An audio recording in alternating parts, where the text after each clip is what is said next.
අද අපි කතා කරන්න යන්නේ සාම්ප්‍රදායික ඉගැන්වීම් වල තියෙන හැබැයි අදටත් අදාළ වෙන්න පුරුවන් සංකල්පයක් ගැන. ඒ තමයි බඹසර සීලය. ඉතින් අපි මේ විග්‍රහයෙන් බලමු මොකක්ද මේ බඹසර සීලය කියන්නේ සහ ඒක රැකීමෙන් ලැබෙනවා කියලා කියන ප්‍රතිඵල මොනවද කියලා. හොඳයි. මුලින්ම අපි හරියටම තේරුම් ගමු මේකේ අර්ථය. මේ මූලාශ්‍රයට අනුව බඹසර සීලය කියන්නේ විවාහයට කලින් හැම විදිහකම ලිංගික ක්‍රියාවකින්ම සම්පූර්ණයෙන්ම වැළකීලා ඉන්න එක. ඒකට ලිංගික ඇසුර විතරක් නෙවෙයි ස්වයං වින්දනය වගේ දේවල්ුත් අයිති.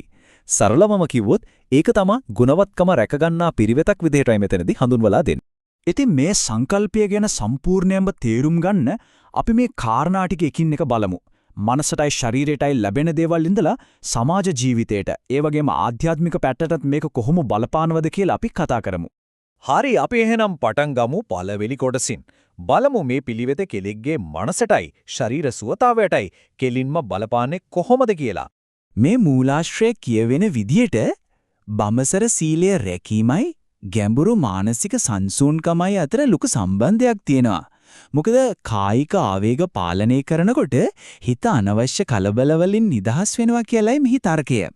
ඉතින් ඒකේ ප්‍රතිඵලයක් විදියට හොඳට නිින්ද යනවා, උදේට ප්‍රබෝධයෙන් ඇහැරෙනවා, ලේසියෙන් කේන්ති යන්නේ නැහැ වගේ දේවල් සිද්ධ වෙනවා කියලා සඳහන් වෙනවා.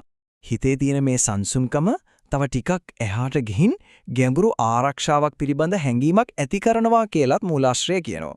ඒ කියන්නේ වැරදි දේවල් වලින් වැළකීලා ඉන්න නිසා හිතේ බයක් සැකයක් නැති වෙනවා. ඉතින් ඒ නිර්මලකමම කෙනෙක්ව බාහිර උවදුරු වලින් පවා ආරක්ෂා කරනවා කියන එක තමයි මෙහි අදහස. ඉතින් මේ ඇතුළතින් ඇතිවෙන සාමය මේ සංසුන්කම පිටත ලෝකයට කෙනෙක්ගේ සමාජ ජීවිතයට බලපාන්නේ කොහොමද? අපි දැන් බලමු මූලාශ්‍රයේ ගැන විස්තර කරන විදිහ.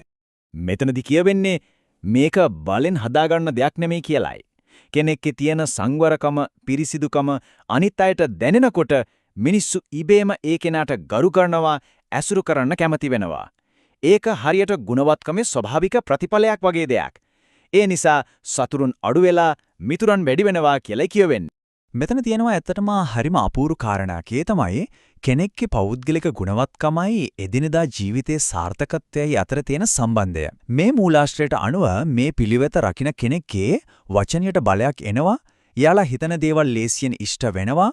ඒ වගේම ජීවත් වෙන්න අවශ්‍ය දේවල් පවා નિરાයාසයෙන් ලැබෙනවා කියලායි මෙහි සඳහන් වෙන්නේ.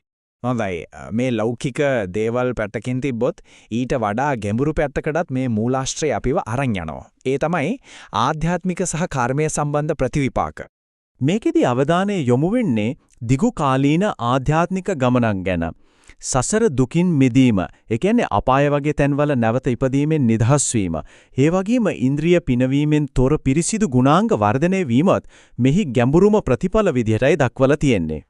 ඒ වගේම මේ මූලාශ්‍රයේ තවත් සංස්කෘතිකමය වශයෙන් විශේෂිත කාරණයක් සඳහන් වෙනවා. ඒ තමයි මේ සීලය රකින්න පිරිමි කෙනෙක් මීළඟ භවයකදී ස්ත්‍රියක් ලෙස හෝ නපුංසකයෙක් ලෙස ඉපදීමෙන් වැළකෙනවා කියන එක.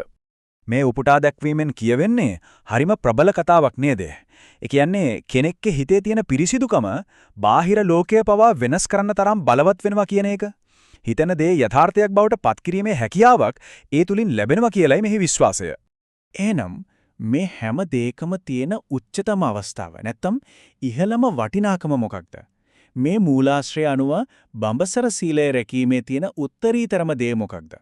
මේක හොදෙක් වාසි ටිකක් විතරක් නෙවෙයි. මේ මූලාශ්‍රය කියන්නේ මේ ගුණය රැකගන්න එකම ලොකු පිනක්, කෙනෙක්ට ලබා ගන්න පුළුවන් උතුම් ආශිර්වාදයක් කියලා. ඒක හරියට ආධ්‍යාත්මික නිදානයක් වගේ දෙයක්. අවසාන වශයෙන් කියවෙන්නේ මේ රැස් කරගත්ත පින නිසාම ඉහළම ආරක්ෂාවක් ලැබෙනවා කියලයි. ඒ කියන්නේ මේ මූලාශ්‍රයට අනුව දිව්‍යමය සත්වයන් පවා මේ ගුණවත්කමට ගරු කරලා ඒ පුද්ගලයන්ට ආරක්ෂාව සහ ආශිර්වාදය ලබා දෙනවා කියලා සඳහන් වෙනවා. ඉතින් මේ විග්‍රහය අවසානයේදී අපේ හිතේ ලොකු ප්‍රශ්නයක් ඉතුරු කරනවා.